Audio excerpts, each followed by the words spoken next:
And good afternoon. I hope there are more people coming in here. I know section G is one that everybody loves to hate. And I completely understand. But hopefully by the time you leave here, you'll feel a little bit better about it. One thing that I do want to say before we get started with ADLs, which is GO 110, and that is, it looks very much like the MDS 2.0 version, and they have a lot of things in common.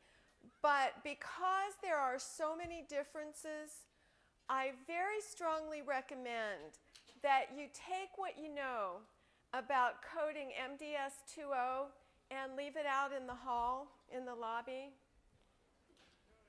Seriously, you know, if you can separate yourself from it and just leave it out there until you need it later when you go back to your facilities, that would be a really good thing. That's probably true of the MDS 3.0 in general, isn't it? That there's so much that's new that it really needs to be approached as something completely new and different rather than looked at as an update to the 2.0. And certainly with ADLs, I think that's really true. So Jennifer mentioned to you what it is that we're going to be talking about, so I won't repeat that again. But I just want to sort of bring it all together. You know, we're talking about ADLs, and we're talking about balance, and we're talking about range of motion. And what it all has to do with is bringing to the forefront everything you can possibly find out about an individual's functional status. Again, because what we're trying to do in the nursing home is to help individuals maintain independence. And identifying functional status is critically important. And the other piece of that is critically important, that this is just me, Rena Shepard, but I think that we don't do enough of it, and that is identifying the risk for functional decline and being proactive in developing care plans to mitigate the risk, you know, to at least minimize it, if not eliminate it. But that's a whole different seminar. But I'm just sort of planting food for thought. One of the things that we do with this section, whether it's with 2.0 or 3.0, is we compare, don't we, one assessment to the prior to see if there's been a decline. And if we identify a decline at that point and hadn't recognized it prior to that, it's probably too late to do. I mean, it could be 3 months ago. And so it may be too late to be able to help the resident, you know, in a meaningful way regain some function. So I just wanted to sort of put it in that context. But mainly what we're going to do is talk about nuts and bolts here of coding this section. And these are the objectives, which once again I know you don't need me to read. And the intent of section G, we've pretty much talked about that, and you can see what that says. And of course, the last bullet point here, documenting the resident and staff assessment about potential for functional rehab, is, you know, that's another item on the MDS, I think, on admission assessments. And talking about the importance of this section, talking about the importance of the awareness of the functional status of the resident, this is just sort of pulling together some of the factors that can adversely affect physical function. And you can see what they are in terms of physical and medical conditions, neurological conditions. Cognitive factors can certainly affect physical function. And then you have all of the complications of immobility or decreased mobility that arise when physical functioning is adversely affected. And those are certainly some of them that are listed there. All the things that we want to try to avoid. You know, even with the 5-star system, the 5-star quality rating system, 2 of the quality measures that are used for that system are ADLs. and they have extra weight. Did you ever notice that? It makes sense. I mean, because physical functioning is, well, just like these slides are saying, just enormously important to residents and their health and their well-being. So that importance can't really be understated. Okay, let's take a look. If you'll turn in your MDS book to G0110.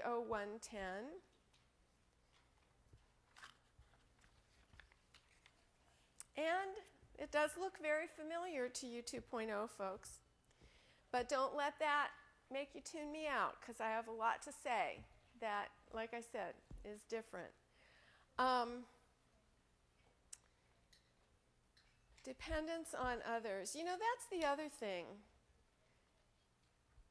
that dovetails with what I've been talking about, the health issues and the feelings of well-being and the negative impacts with functional decline. And this is another little twist on it, that when you find yourself dependent on others, I bet everybody in this room who's worked in a nursing home or even a hospital for any length of time at all has run into somebody who, when he became dependent on others to have to get to the bathroom and became incontinent, decided he was never going to leave his room again. Did you ever meet somebody like that? That's kind of what this is about. You can imagine what that feels like. So looking at column 1, ADL self-performance. So this is determining which ADLs the resident performed across all shifts, assessing the resident's self-performance. In other words, what this is all about is in column 1, it's all about how much did the resident do for himself versus how much staff had to do for him.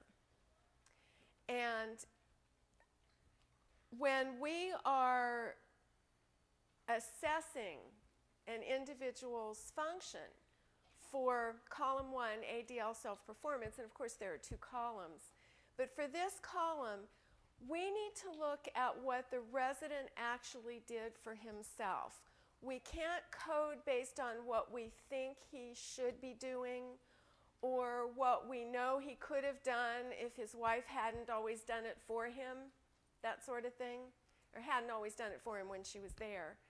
So that's the point. We have to observe what it is the resident has done and code based on that.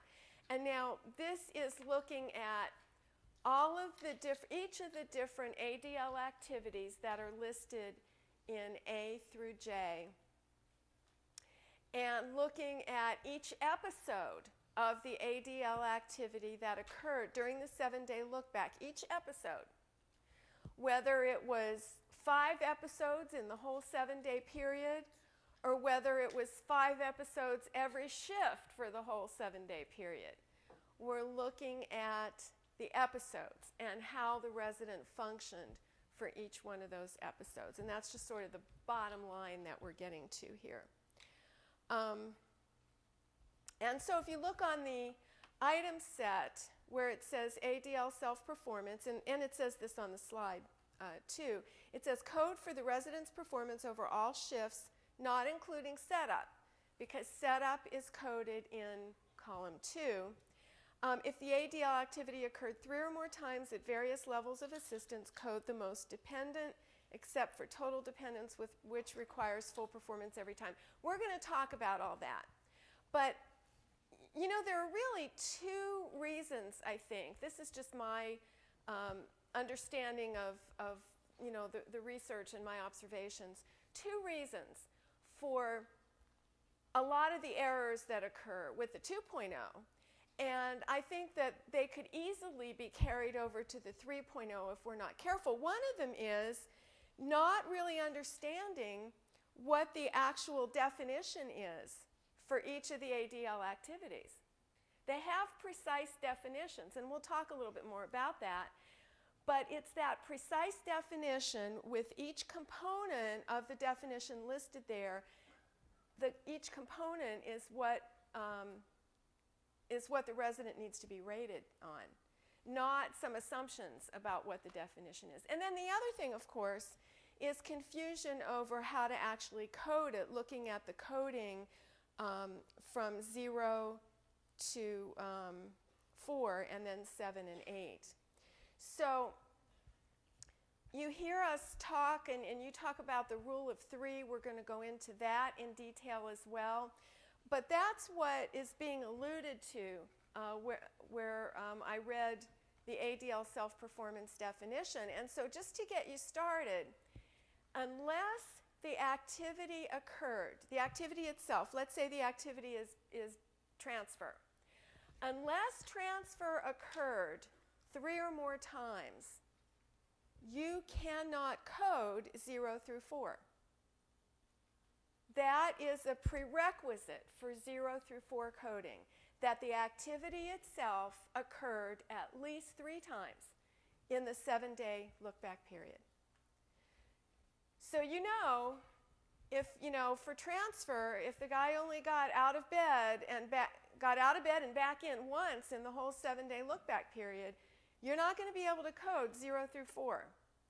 It's got to be some other code, okay? So that's the beginning of the rule of 3. That's the foundation, that in order to get higher, to get more into the coding, it has to occur 3 or more times. Okay, so that's sort of the overview, just to get you going.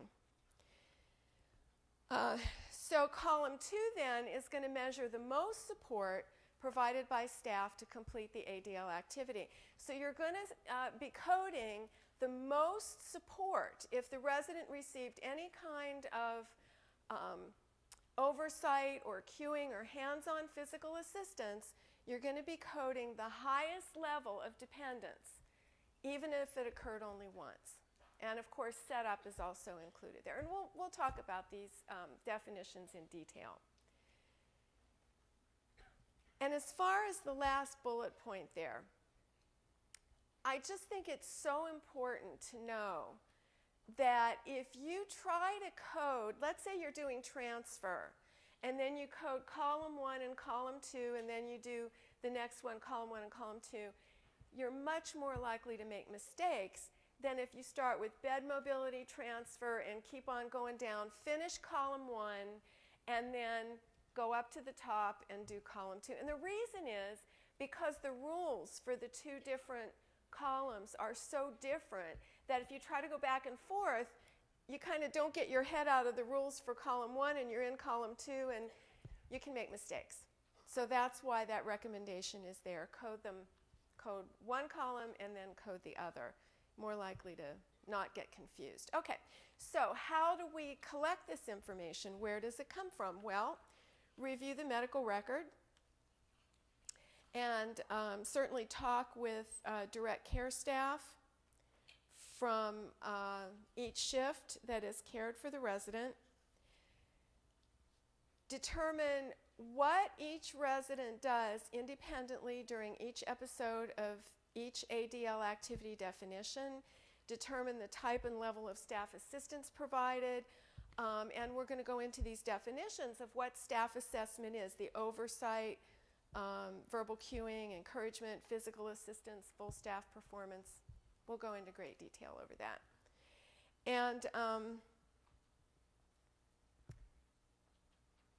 be very specific, and this is what I was talking about in the overview. Make sure that whoever is doing the coding for GO 110 understands completely what each component of the ADL activity is, like bed mobility, which is what the example is on the slide. As a nurse, I think of bed mobility, and mainly when I think about it, I think of maybe turning side to side in bed and maybe, shifting position in bed. But we don't want to forget, look at the definition, that it also includes moving from a lying position Maybe he needs more help to do that, right?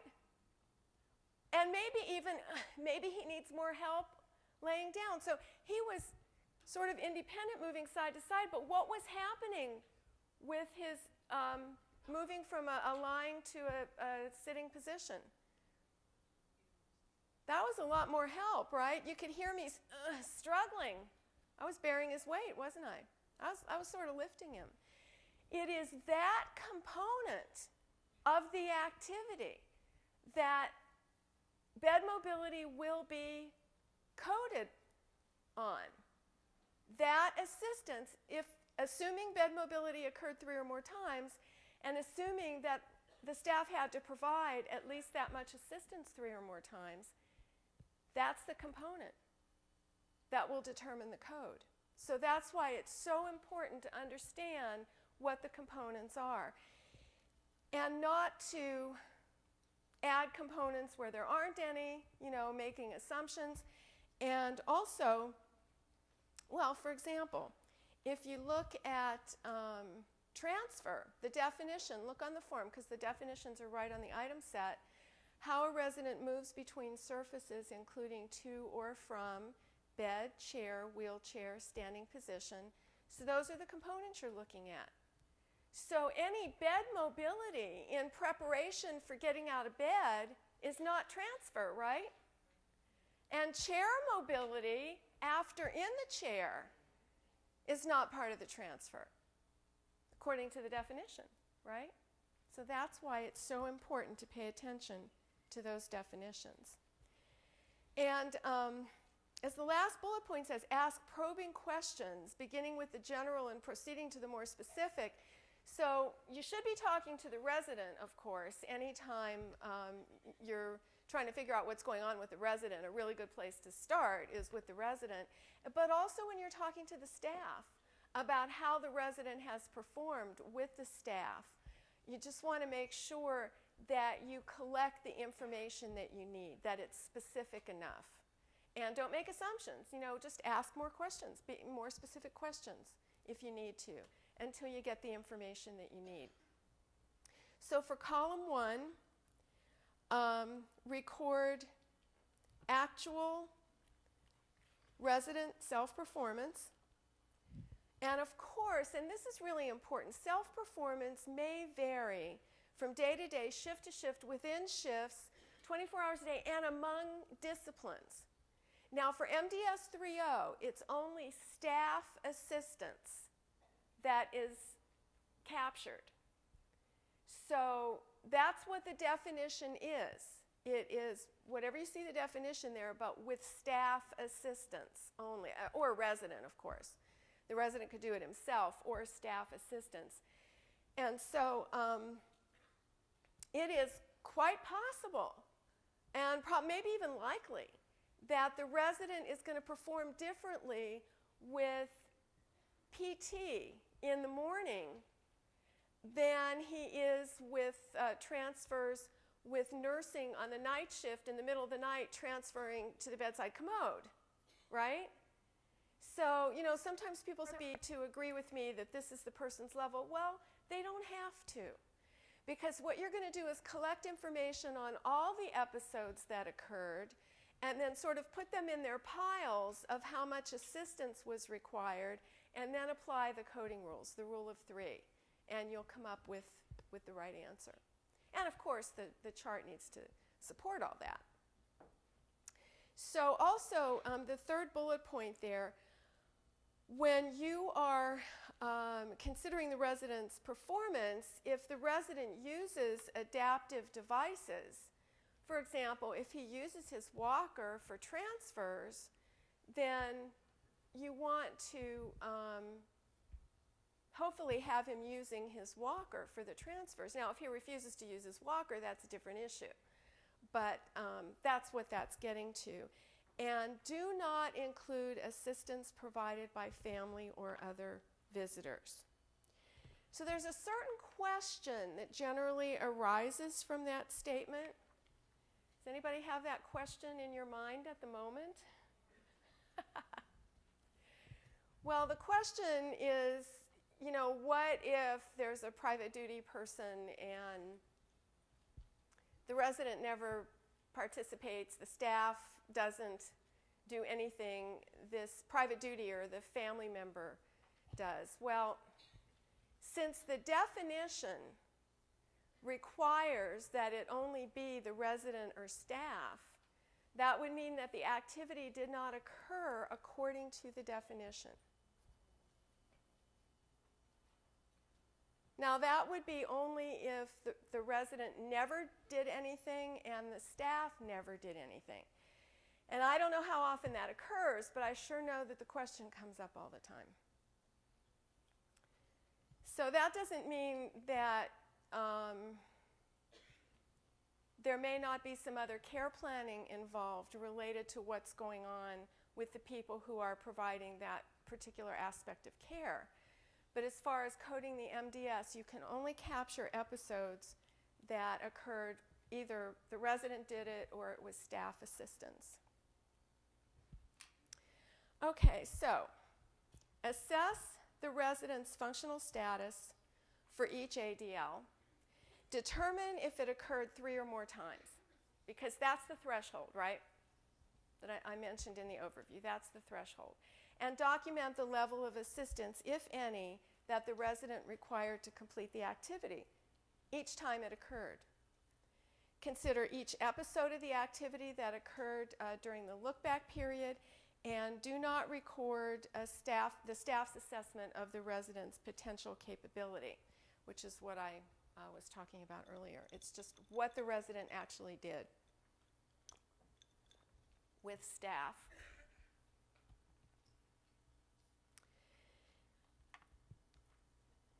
So, there are 3 primary categories of information collected with GO 110. Which ADLs the resident performed during the look-back period? Did the ADL occur 3 or more times during the look-back period? That's the threshold question. And what type of assistance? And once that information is collected, then you can apply the coding rules.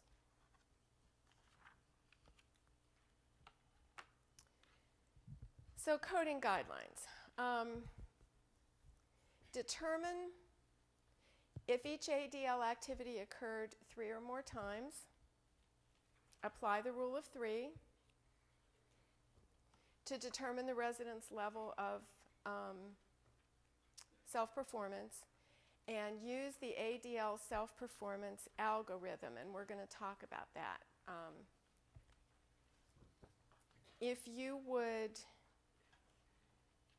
take the algorithm out of your packets if you haven't done that already. And by the way, while you're doing that, I just want to mention that the category of staff, you know, that it has to be the assistance provided by staff, that could be contract staff, you know, registry staff. A number of people have asked that question too. Yeah, they're considered to be staff because the facility is.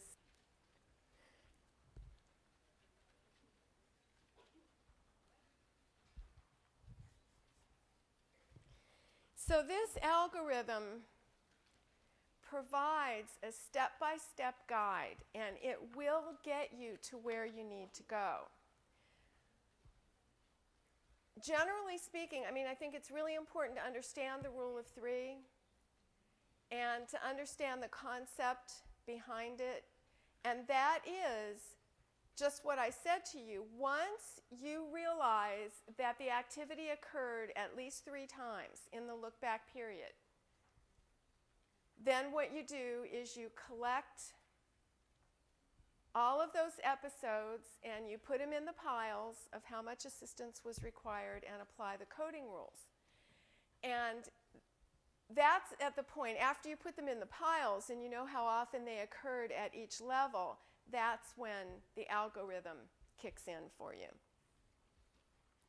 So yeah, the thing about starting at the top of the algorithm, I mentioned that to you this morning too.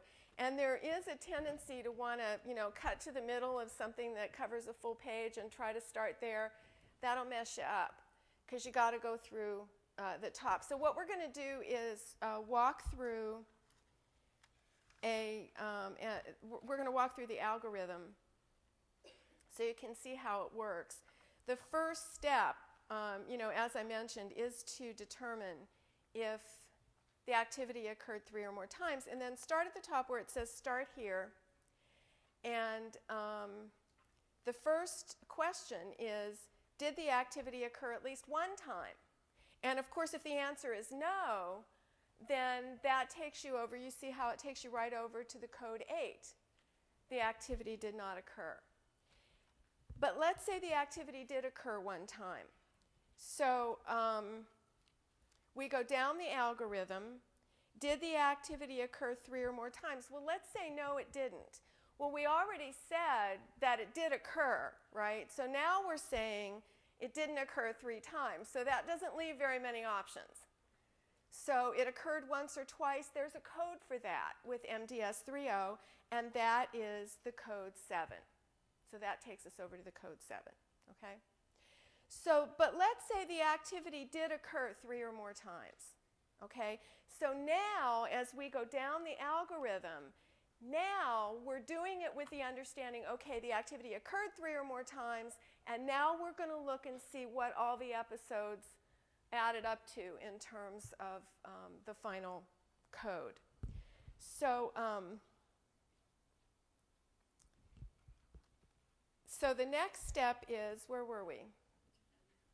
The next step is, oh, right, did the resident fully perform the ADL activity without any help or oversight from the staff every time?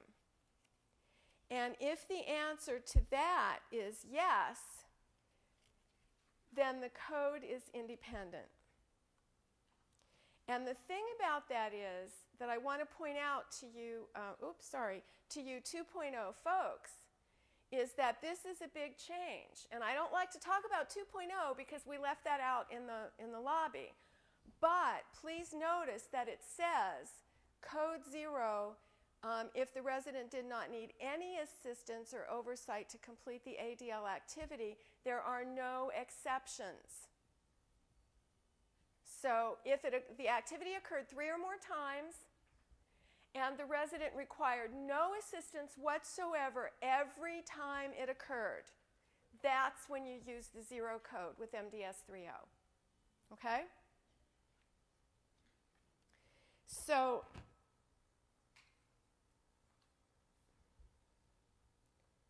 let's say, back to the algorithm, that the answer to that question was no. So it's not independent. So that's going to take us to the next one. Did the resident require full staff performance every time?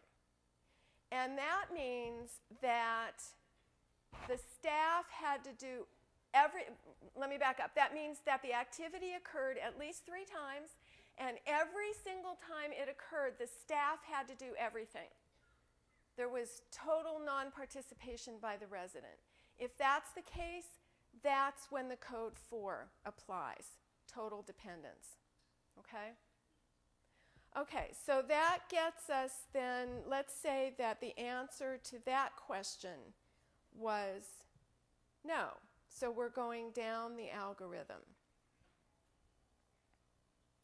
So for the next one, the question is,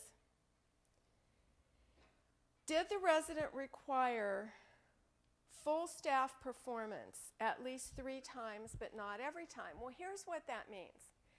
That means that the activity occurred at least 3 times. And some of those that it occurred, some of the episodes, the resident did nothing and the staff performed the entire activity for the resident. But not every time. If they did it every time, what would the code be? 4, right. But there are episodes here where the staff helped. So it can't be a 4. That makes it a 3. So that's what that means. Full staff performance on the algorithm, full staff performance at least 3 times, but not every time. And you see that takes you over to code 3, extensive. Now, the other part of that is, and you see this on the slide, if the resident performs part of the ADL with the staff providing weight-bearing assistance, then of course that's also going to get us to extensive assistance. So looking at the algorithm, we were at, did the resident require full staff performance at least 3 times, but not every time? The answer is no. Did the resident require a combination of full staff performance and weight-bearing assistance 3 or more times?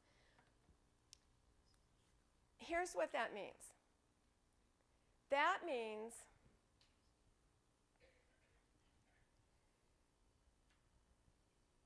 let me put it this way. When you have somebody that requires full staff performance every time, you know that that's total dependence. But what do you call those episodes of full staff performance when they don't occur every time, they're just some of the time? What do you do with them? Well, the answer is they are weight-bearing assistance, right? I mean, if they're full staff performance, it occurred 3 or more times, full staff performance 100% of the time, it's total dependence. But what if the activity occurred 3 or more times and it was full staff performance part of the time but not all of the time? What do you call those full staff performance? Call them weight-bearing. Are you with me? Okay, because that's an extremely important concept to understand. There's no magic to it, it's just that it's never actually been pulled out that way and explained that way before.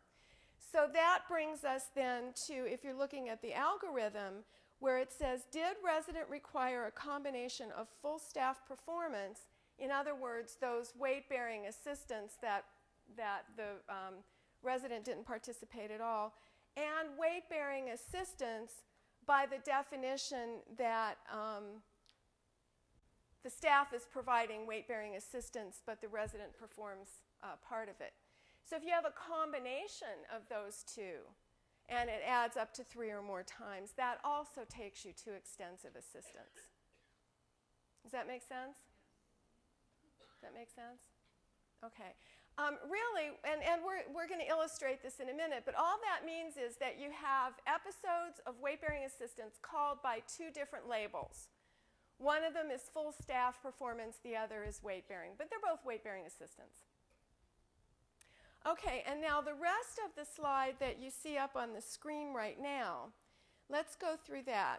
The resident performs part of the ADL activity with the staff providing weight-bearing assistance. So that would be supporting the resident's hand during eating or lifting the resident's arm over the head so the resident can brush his or her hair, lifting up the foot to help put the sock on.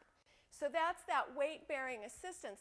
And if you have a situation where the activity occurred 3 or more times and the most dependent level of assistance that occurred 3 or more times was this, then it's extensive also, right?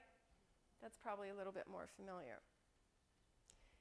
The other piece of it is the next bullet point, and that is the staff fully performs an ADL. We talked about that.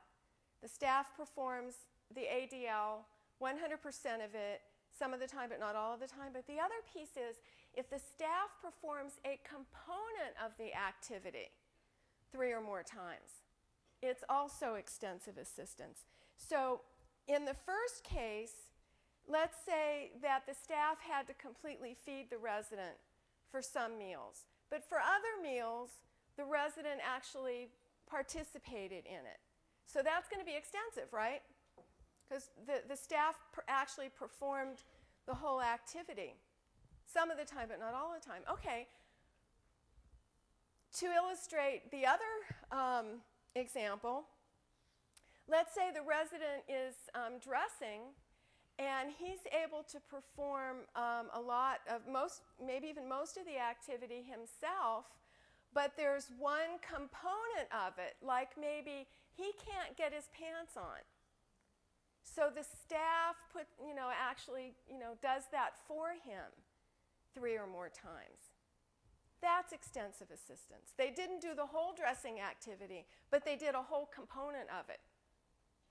You see how that works? And so that's also extensive assistance.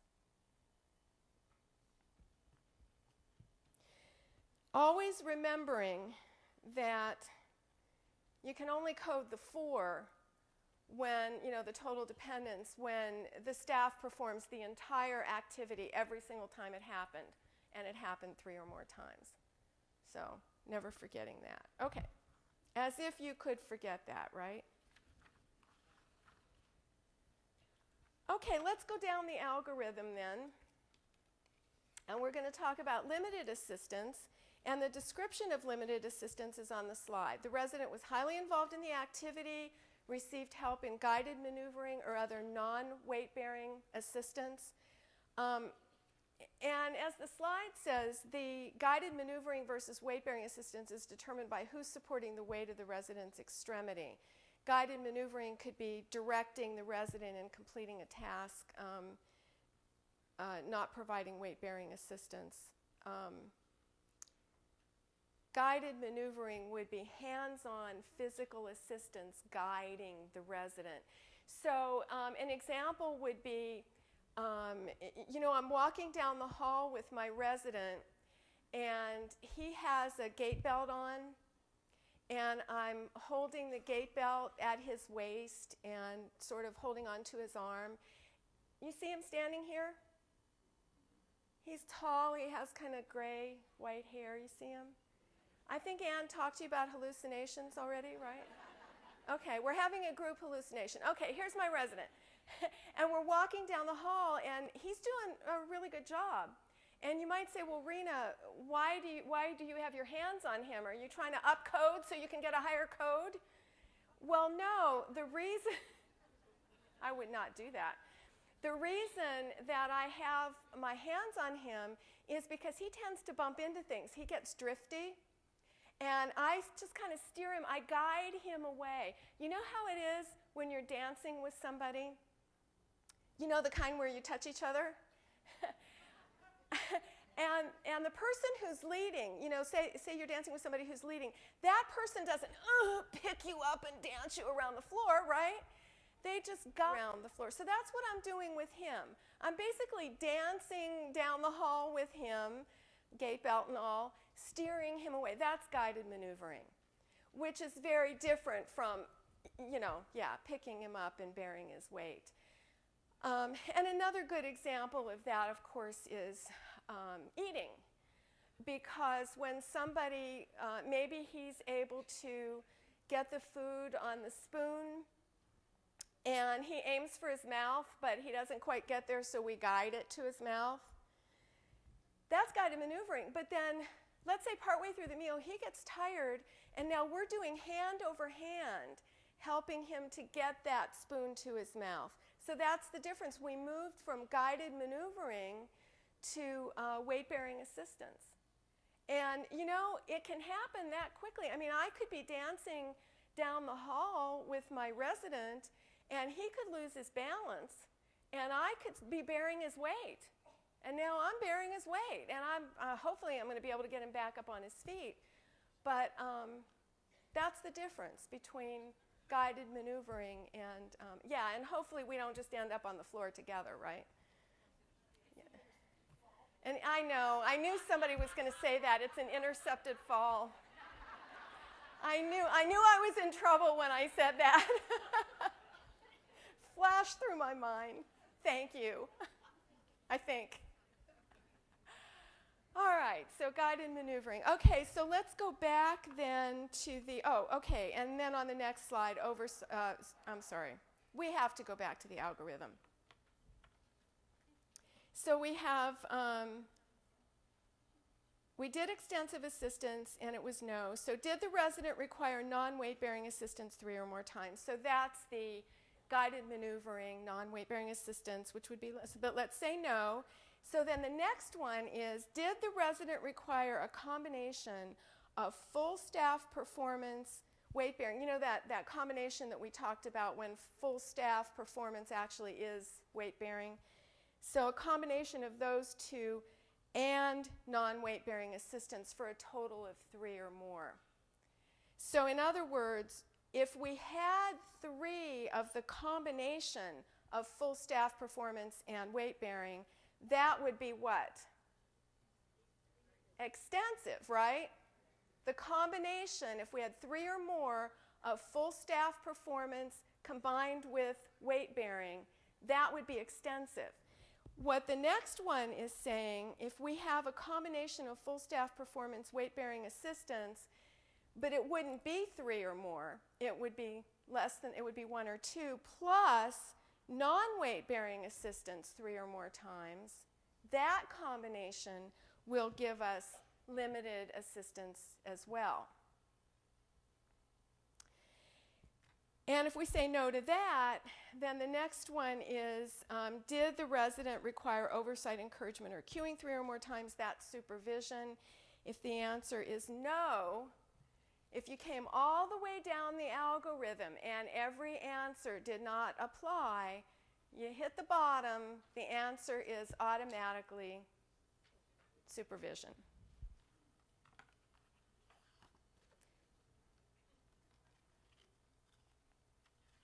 So let's go through the rule of 3. Let's work on this some more. When an activity occurs 3 times at any one level, code it at that level.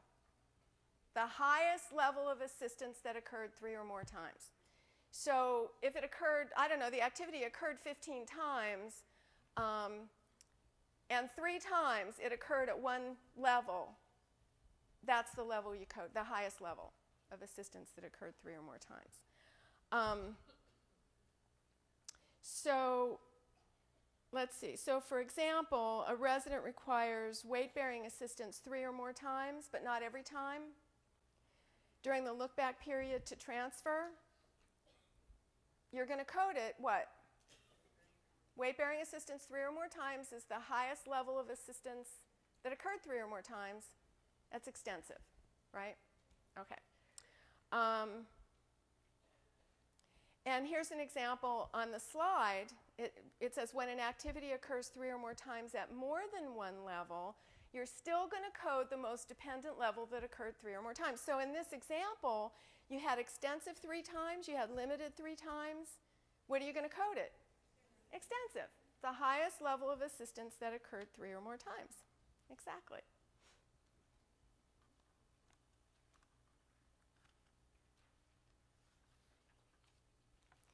What do you think would happen before we go here? Let me back up. What do you think it would be if you had 3 times extensive and 6 times limited? What would it be? It's still extensive, right? You guys are still awake and alert at this hour? Sometimes people tend to think of it as, well, it occurred 6 times at limited, so that was more times than it occurred at extensive. Excuse me, I dropped some. But because it occurred at extensive 3 or more times, it's coded as extensive. So then, when an activity occurs at more than one level, but not 3 times at any one level. So it occurred at least 3 times, but not 3 times at any one level. This is the place where people sometimes get confused. And we already did, an overview of all of that. But we're going to look at that more closely now. So episodes that occur at more than one level may be combined, as you saw when we went through the algorithm, to determine the level of assistance required. And when considering episodes in combination, and this is what we were already talking about, full staff performance is considered to be weight-bearing assistance.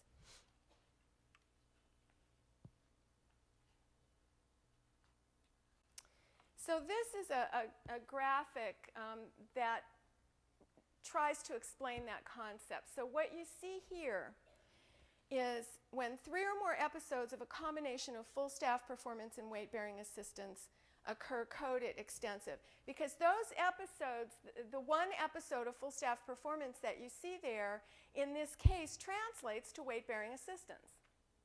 So you actually have 3 episodes of weight-bearing assistance here. So you can combine those levels of physical hands-on assistance that require, weight-bearing to get your 3.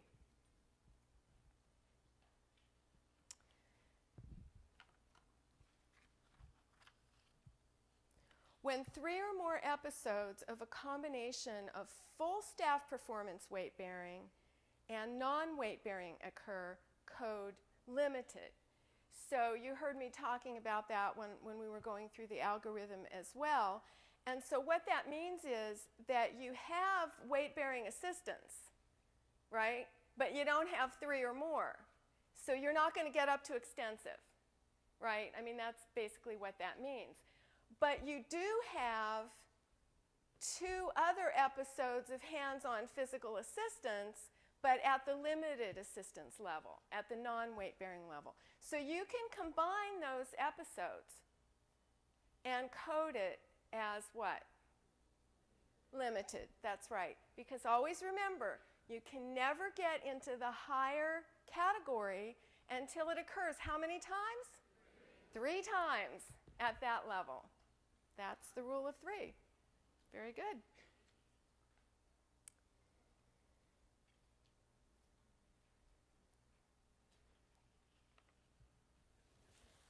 And this is just a reminder that 3 or more episodes of weight-bearing assistance must occur in order to code it as 3. So you've got a full staff performance there, you've got a weight-bearing and a non-weight-bearing.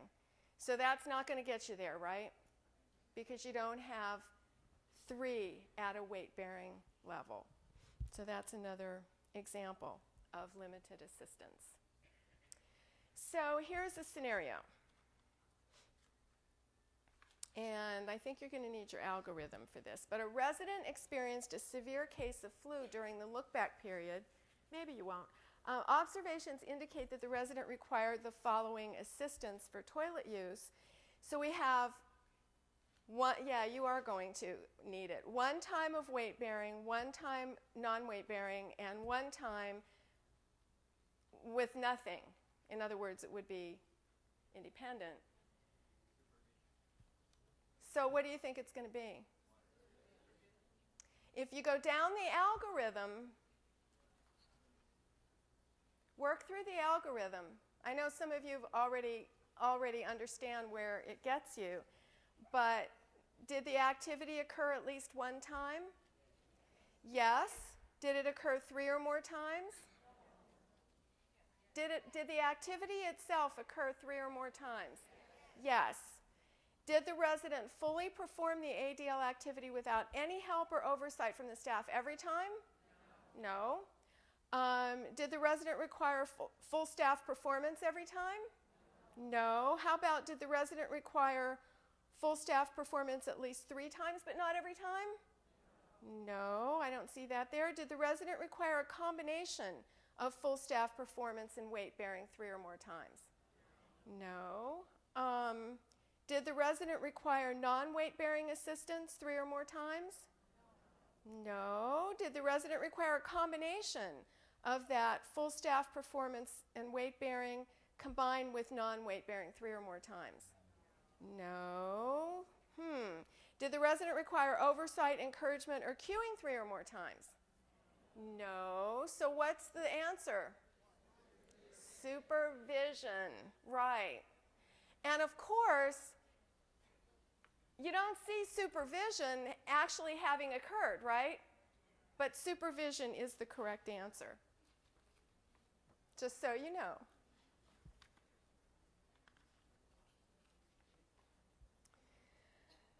Oh, let's see what we have here. Extensive assistance. Okay. The ADL has to have occurred at least 3 times during the look-back period. And in that case, code a 3 if full staff performance was required at least 3 times, but not every time. And I think you get that one, right? I think folks are probably pretty comfortable with that. So that was the question, did the resident require full staff performance at least 3 times but not every time on the algorithm? And the answer is yes, so it's just going to take you right over to extensive assistance. And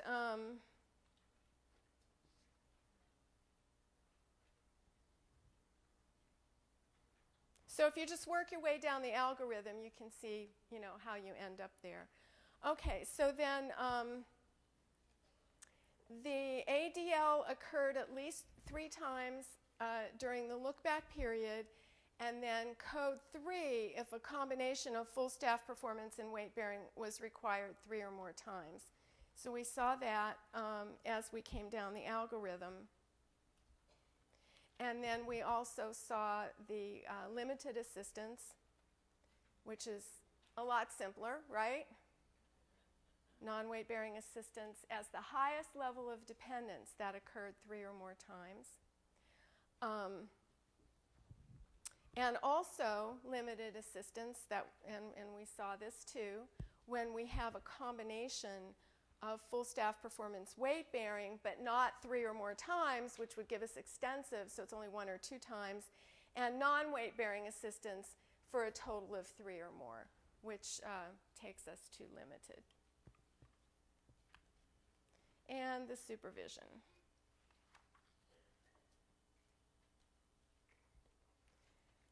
And that's how we reach the bottom.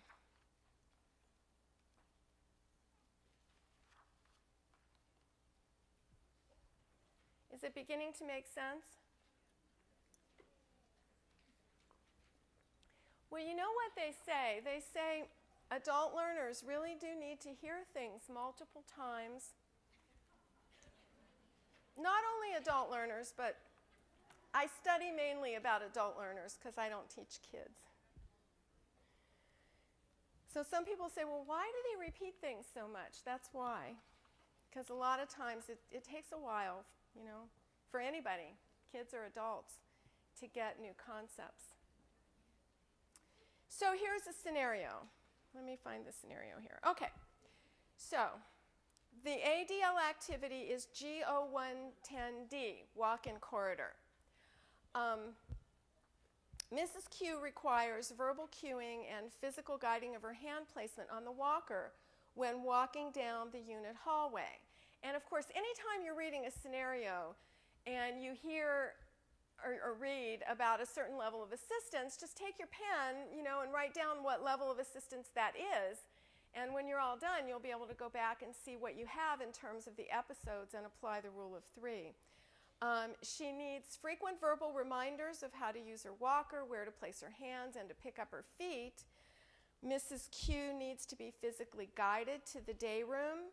During the look-back period, the resident was noted to ambulate in the hallway daily and required this support from one staff member. So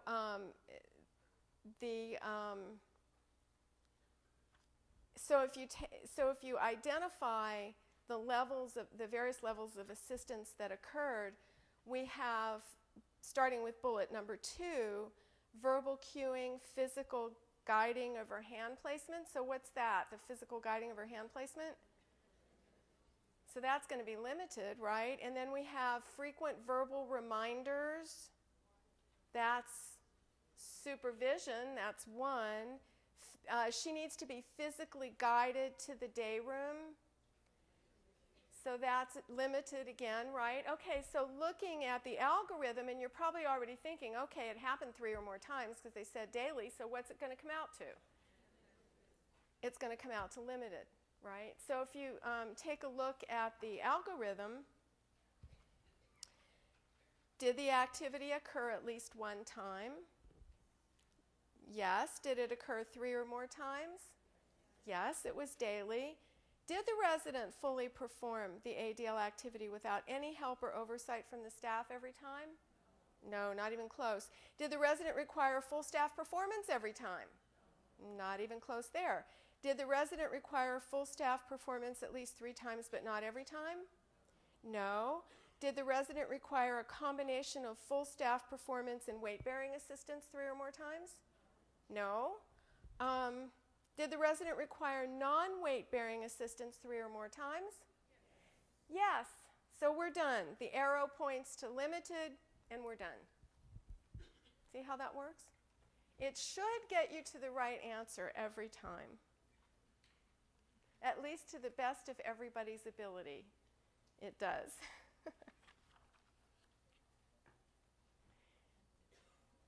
Let's see, scenario 2. Uh-oh, hang on a second.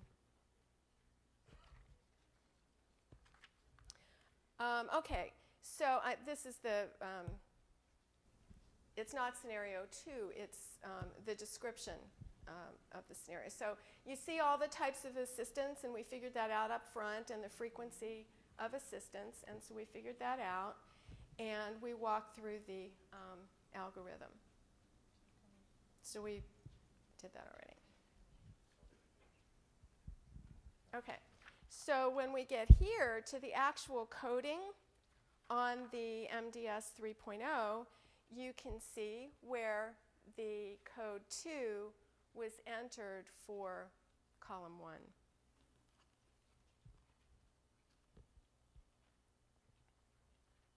So now we have algorithm practice. So this is one that will read it and then ask you to walk through the algorithm and come up with the answer. So Mr. F begins eating each meal daily by himself. During the look-back period, after he had eaten only his bread, he stated he was tired and unable to complete the meal.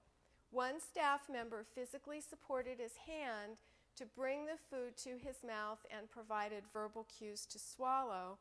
Mr. F was then able to complete the meal.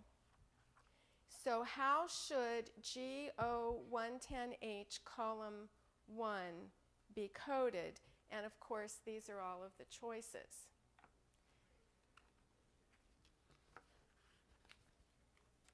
So take a look at your algorithm and see where that gets you.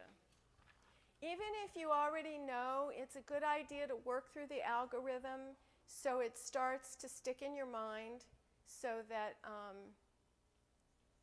when the more complex cases arise, you're used to the algorithm.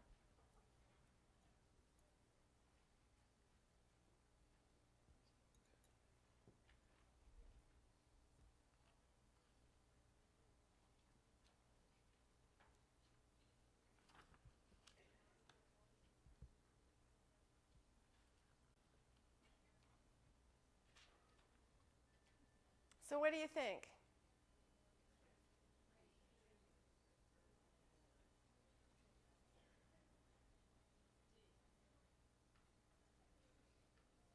There seems to be consensus. So the answer is 3, extensive. The resident partially participated in the task at each meal, but the staff member actually provided weight-bearing assistance with some part of each meal. So what was the weight-bearing assistance? One staff member physically supported the weight of his hand. That is the physical assistance, right?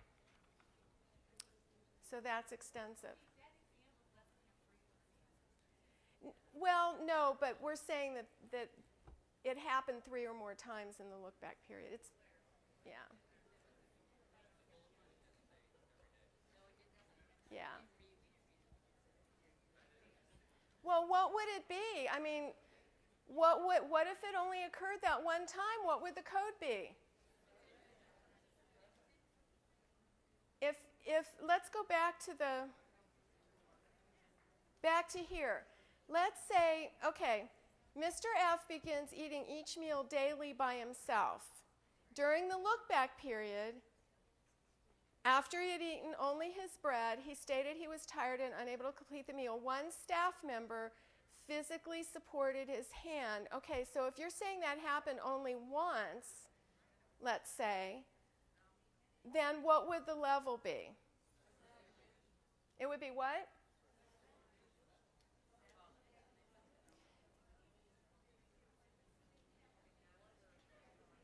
Would it be independent? What would it be? Supervision. Okay. Why isn't it independent? Because it has to be independent every single time. It has to have occurred at least 3 times, and it has to have been independent every single time it occurred. Right. Very good. Very good. You know, I think that when this was written, where it says he begins eating each meal daily by himself, you know, I think they were trying to imply that this happens every day. But I just think it's great to rework the scenario anyway so that folks can get used to how this works. So that was good. Okay, where are we? Okay, so now let's take a look at the next slide, which is slide 44, and we have another scenario. And this is Mr. P. Mr. P. Do you get that? Mr. P, toileting. Okay, sorry about that. Oh boy, all right. Right. A long day. Okay, the staff must assist Mr. P with the following tasks when using the toilet. And that is zipping his pants, handing him a washcloth, and reminding him to wash his hands. Now, there's something that I need to tell you here. We talked about the fact that when you perform a component of an activity for the resident, and that happens 3 or more times as the highest level of assistance, it's what? Extensive, right? You perform a component. Well, zipping a zipper is not a whole component of an activity. It's sort of a piece of a component or a part of a component. So if you actually hands on for him, you've performed a component. But the zipping his pants is just a non-weight-bearing assistance. Okay? So given that new information, and this occurs multiple times each day, how would Mr. P be coded?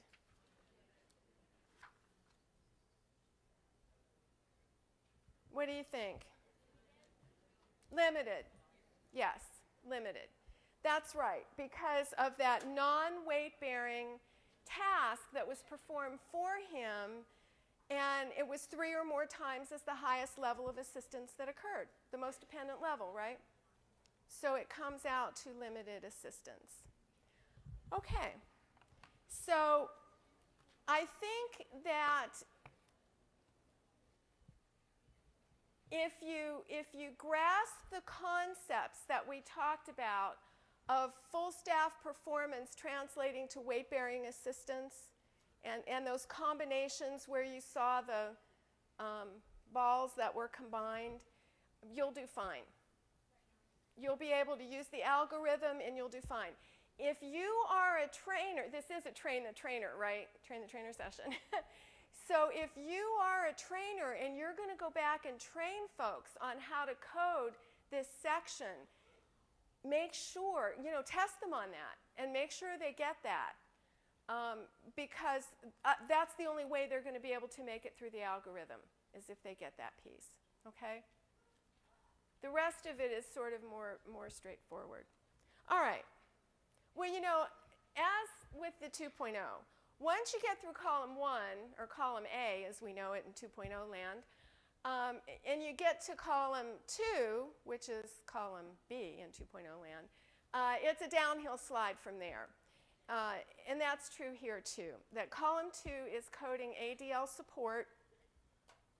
And as you know, it's like I said in the overview, you're coding the highest level of assistance that occurred. Even if it occurred only once, it's very simple. It doesn't have to have occurred 3 or more times or anything like that. You just look at all of the levels of assistance that were provided and code the one that was most dependent, the highest level. So as the slide says, complete the ADL self-performance assessment first. And I already talked about those other things and the fact that the rule of 3 does not apply here. So looking at the codes that are actually on the MDS for this column. Code 0, if the resident completed the activity with no setup help, no physical help at all. Now remember, column 2 captures setup help and hands-on physical assistance. It does not capture supervision or oversight or anything like that. So it's just setup help and hands-on physical assistance. So code 0, if the resident didn't receive any of that. Code 1, if the resident has received setup help only, and that would be being provided materials or devices necessary to perform the ADL independently. And you see some of the examples there. And you might notice on the definition of toilet use, and of course we don't have time in this session to review the details of each of the definitions of the ADL activities, but notice with toilet use, the last line there says, do not include emptying of bedpan, urinal, bedside commode, catheter bag, or ostomy bag. So that doesn't actually get captured. However, if you empty a urinal for somebody and then, or a bedpan, and you take it and you put it in place so that the resident is able to use it independently, then that's setup help, but not for Foley bags or anything like that. It doesn't translate to that. Okay, so then the next one is code 2 is assist of one person. Code 3 is assist of 2 or more staff persons. And the code 8, of course, is the activity did not occur. And certainly if column 1 is an 8, I think column 2 better be an 8. I don't think it'll accept anything else anyway. My guess is that it wouldn't. Makes sense. Okay, so here's a scenario. Walk-in corridor, again, Mrs. Q requires verbal cueing and physical guiding of her hand placement on the walker when walking down the unit hallway. She needs frequent verbal reminders of how to use her walker, where to place her hands, to pick up her feet. She needs to be physically guided to the day room, and during the look-back period, she was noted to ambulate in the hallway daily, required this support from one staff member. So how are you going to code this? 2. That's an assist of 1, right? Okay. That's not too difficult. And you can see where that's entered on the MDS. Mr. F, he begins eating each meal daily by himself. During the look-back period, after he had eaten only his bread, he stated he was tired, unable to complete the meal. One staff member physically supported his hand to bring the food to his mouth and provided verbal cues to swallow the food. He was then able to complete the meal. So how do we code this? That's an assist of 1 also, right? And it doesn't matter how many times it occurred, because if it occurred even once at that level as the highest level of assistance that occurred, then that's how it's coded. There you go.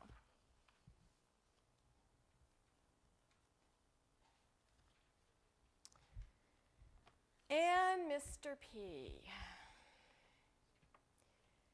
Staff must assist Mr. P with the following tasks when using the toilet. You know what they are.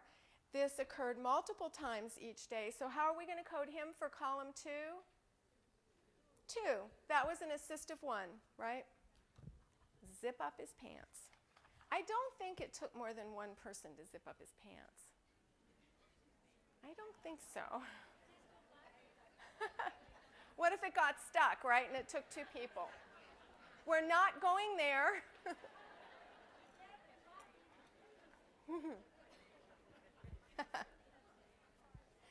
Moving on.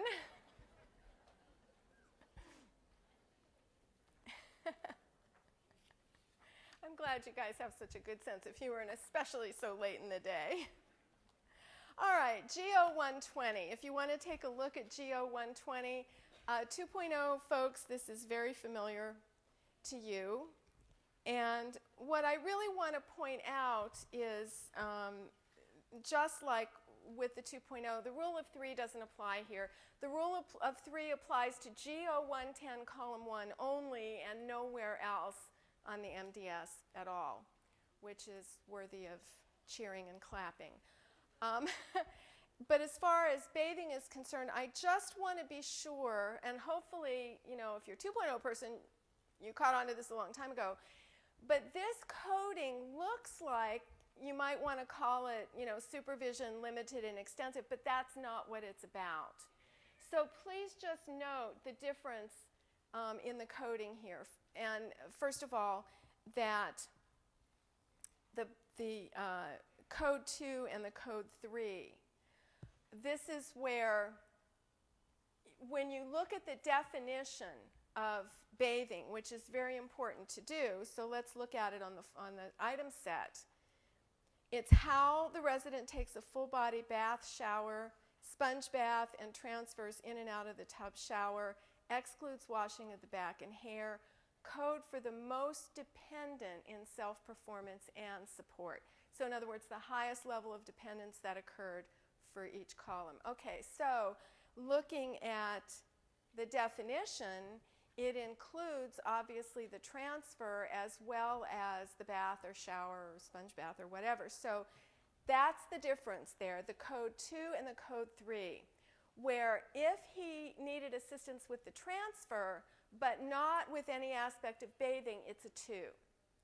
If he needed help with any aspect of the bathing, that makes it a 3, unless of course it's a 4, which is total dependence. If he needed assistance with transfer and bathing, that makes it a 3. That makes sense, right? So as long as staff helped with the bathing at all, it becomes a 3, unless it's a total dependence. And column 2 is identical to column 2 of AO310.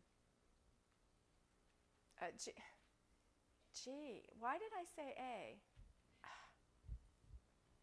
G, we're in section G, GO110, GO110. No idea where that came from. All right, so the resident received verbal cueing and encouragement to take the twice weekly showers. One staff walked the resident to the bathroom. He bathed himself with periodic oversight. So how should GO120A and B be coded? Well, how would A be coded? That's right, that's supervision, right? Verbal cueing, encouragement, okay. And then what about column 2? Column 2? So column 2 captures what?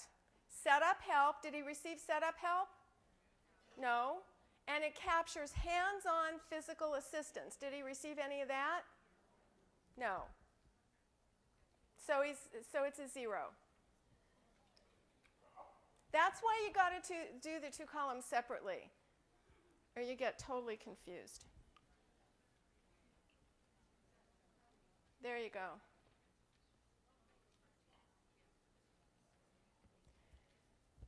Well, let's talk about balance during transitions. This is a new item, very different from the 2.0. Think about that. You know, what is it that we test when we test for balance on the 2.0?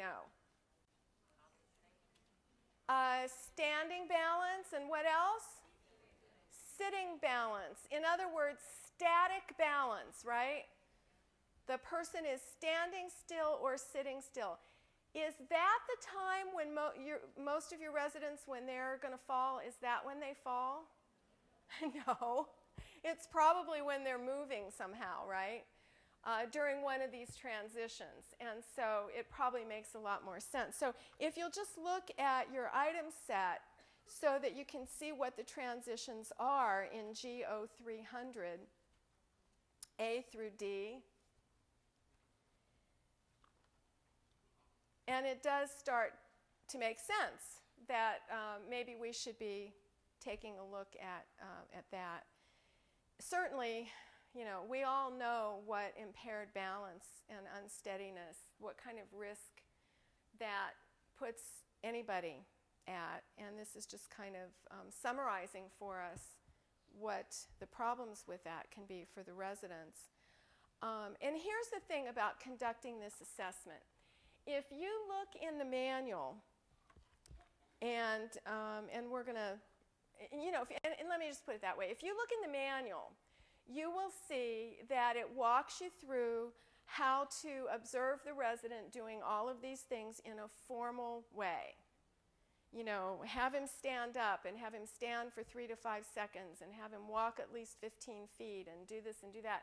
Well, you can do that. You can put him through a formal, observation like that.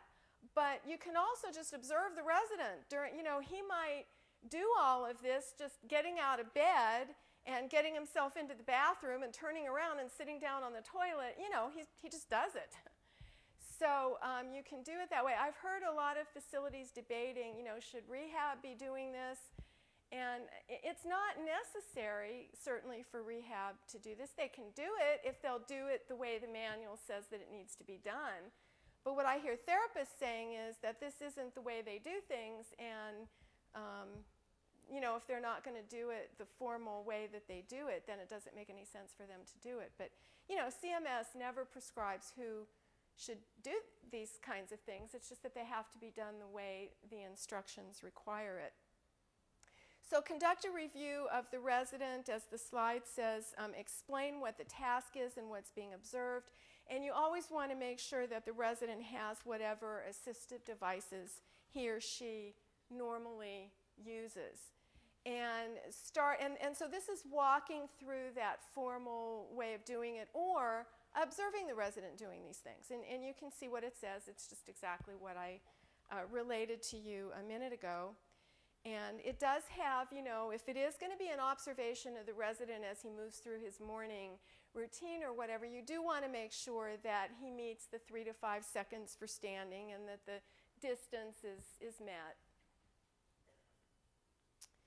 And then you can ask the resident to do these things, or just, observe him, like I said, doing them. And the last bullet point here, ask any resident who uses a wheelchair for mobility to transfer from a seated position in the wheelchair to a seated position on the bed. So that's what that particular activity is. Now what you're going to do here is code for the least steady episode that occurs. So you could actually have people, observing the resident during the look-back period and collect those episodes and code accordingly. Or you can just do the one time and code accordingly. That's basically what the manual says. But what you're going to be doing is coding each one for the least steady episode. And unsteady, as the slide says, is characterized by resident appearing unbalanced or moving with a sway or with uncoordinated or jerking movements. And most of us do sort of know what unsteady looks like, I think.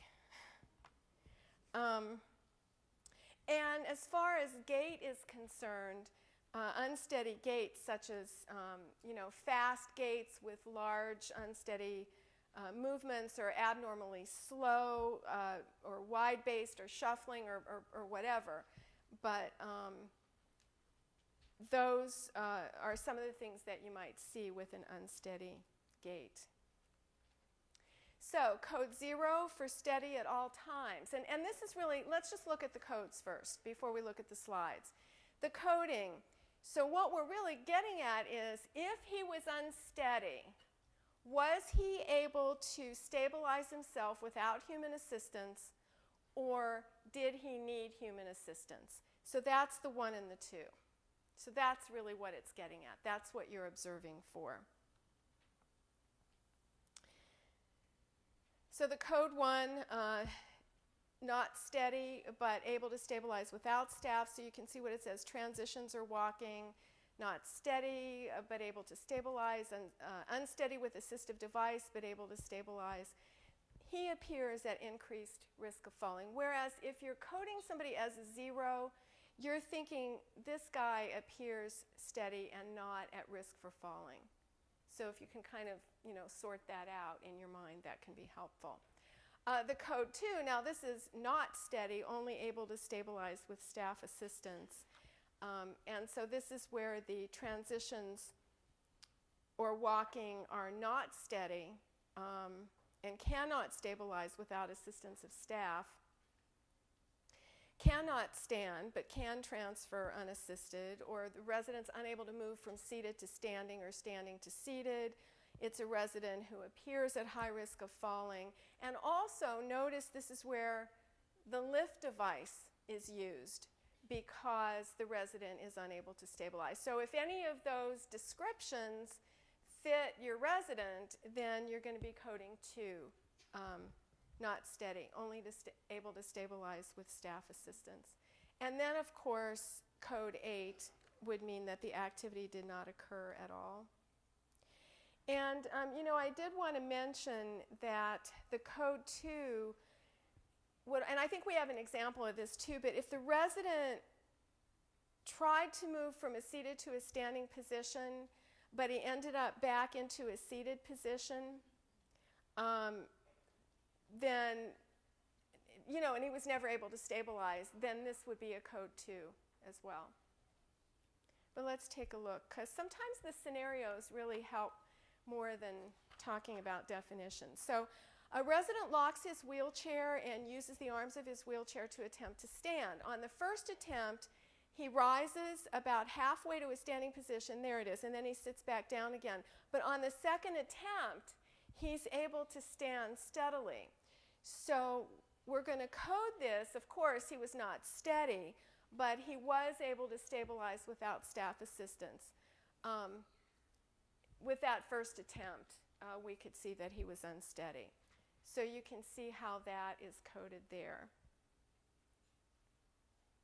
For this one, this is a resident with Parkinson's disease, and he ambulates with a walker. His posture is stooped. He walks slowly with a short-stepped, shuffling gait. On some occasions, his gait speeds up, and it appears he has difficulty slowing down. He has to steady himself using a handrail or a piece of furniture in addition to his walker on multiple occasions during the look-back period. We have a lot of residents with these sorts of problems in our facilities, don't we? And we observe them walking, and we see this. For these folks, we don't often have to ask them to do a formal walking demonstration for us. So how do you think this one would be coded? Yeah, he's going to be coded as a 1 because he certainly stabilized himself without staff assistance, without human assistance. And sometimes we look at these folks and they look really unsteady, and we feel like we want to go behind them because we think they're going to, but they seem to do okay. Here's another one. A resident who needs assistance ambulating transfers to his wheelchair from the bed. He's observed to stand halfway up and then sit back down on the bed. On the second attempt, a nursing assistant helps him to stand up straight, pivot, and sit down in his wheelchair. So what do you think about that one? Yeah, sounds like human assistance to me, too. Sounds like that was a good thing. Okay, so that's balance. And the last topic is functional limitation and range of motion. And really, the way that this is done hasn't changed for 3.0. I think my concern, and again, this is just me, but I think my concern is that a lot of folks never quite got it with 2.0. And so that's why we think it's important to review it here with 3.0. So first of all, what we're talking about here is, and look on the item set for GO400, it says code for limitation that interfered with daily functions or placed the resident at risk for injury. And the daily functions are, mainly looking at ADLs. And so it's not a matter of putting, let's say, the upper extremity through range of motion like this and saying, oh, yeah, her arm moves. Maybe you're doing it for me. Oh, yeah, her arm moves. If you have to do it for me, if you can't get me to move that joint by myself in any way, you don't know whether I have function. I mean, you have to assume that I don't because you're having to move it for me. So this is really based on my moving the joint myself, and maybe I'm not really able to follow directions. And the directions, by the way, I already said it's not a matter of putting my arm through this range of motion. If you read the manual actually says the way to do this is have the resident place the palms on the back of the head and have the resident put palms on opposite shoulders. This is how the functional range of motion is being evaluated. And there's a similar way of not putting the feet on the shoulder or the head, but when I say similar, I don't mean that technical. I'd like to see that. But again, the lower extremity methodology is different from the standard range of motion sort of testing or exercises that we do. And the reason for that is that we're looking to see if there's a limitation that interferes with function. So let's say that I have a decreased range of motion in my shoulder. But I'm able to brush my hair, and I'm able to put my jacket on, and I can get my clothes, my pants on. I might have a decreased range of motion, but it's not interfering with my function, right? So one thing you can do is just observe the resident doing ADLs. If you can't get the resident to put the palms on the back of the head, how about putting a hairbrush in her hand and see if she starts going like this? That'll get that joint going the way you want it to, right? Or maybe the hairbrush won't reach, and then you'll know the limitation is interfering with function. So for that resident who has the decreased range of motion, but it's not interfering with function, you do not capture it on the MDS in G0400. That's the point, if it doesn't interfere with function. So there are 2 points. The first one is the resident has to move the joints himself in order for you to evaluate it. And secondly, if it doesn't interfere with function, you don't capture it here. Now, if there's a decreased range of motion that doesn't interfere with function, that doesn't mean that you're not going to care plan some activities to help either improve the range of motion of that joint, or at least to keep it from the range of motion from declining anymore. But on the MDS, because it's not interfering with function, you won't be capturing it. Okay, so that's what that's all about. So review the medical record for references to functional range of motion limitation. Discuss any impairment in functional range of motion with staff members who work with the resident, and also with family and other significant others who would have reason to be aware of any of those kinds of limitations. And then conduct a thorough, comprehensive assessment following standards of practice for evaluating range of motion impairment. Review G0110 and or directly observe the resident to determine if there's any limitation that interferes with function and places the resident at risk for injury. So again, what this is talking about is you can just observe the resident. And if you see him carrying out activities that move the joints the way the manual says you need to test the joints, then you're done. You've observed him. If it's not that easy, then you got to work with the resident and see. Sometimes you can demonstrate for the resident and get him to mimic what you did. Or maybe you can demonstrate and then you can get the joint moving, get him started, but he's got to finish the motion himself. If you've got to put the hand behind his head, it doesn't count. Okay, so assess the resident's range of motion bilaterally at the shoulder, elbow, wrist, hand, hip, knee, ankle, foot, and other joints unless contraindicated. But of course, you can see that there's just two codes you're entering for upper and lower extremities, so they're together. Staff observations can be used, as I said, and do not look at limited range of motion in isolation. In other words, you're looking at limited range of motion in the context of the resident's ability to do his ADLs. So code 1 or 2, if the resident has an upper or lower extremity impairment. So the code 1 is impairment on one side, code 2 is impairment on both sides, if it meets this definition. So that is the range of motion. And let's see what else we have here. Whoops, sorry. I know we have a scenario there. Okay, so this resident can perform all arm, hand, and leg motions on the right side with smooth, coordinated movements. She's able to perform grooming activities, brushing teeth, combing her hair with her right upper extremity, and also to pivot to her wheelchair with an assist of one person. However, she's unable to voluntarily move her left side as she has flaccid left hemiparesis from a prior stroke. So what do you think that's going to come out to? Yeah, she has upper extremity impairment on one side and also lower extremity impairment because she can't even get the joints moving. The only way you'd be able to move her joints would be passive range of motion, and that tells you that she's got an impairment. That's like big red flag, right? But she's able to, she has full functional range of motion on the other side.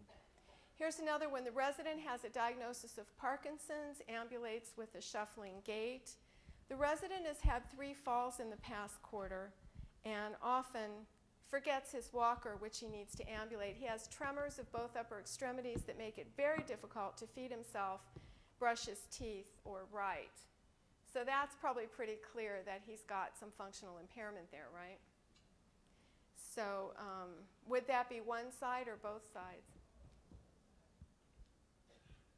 Whoa, we don't have the answer there. Well, you know what the answer is. Both sides. Okay, well, that was section G.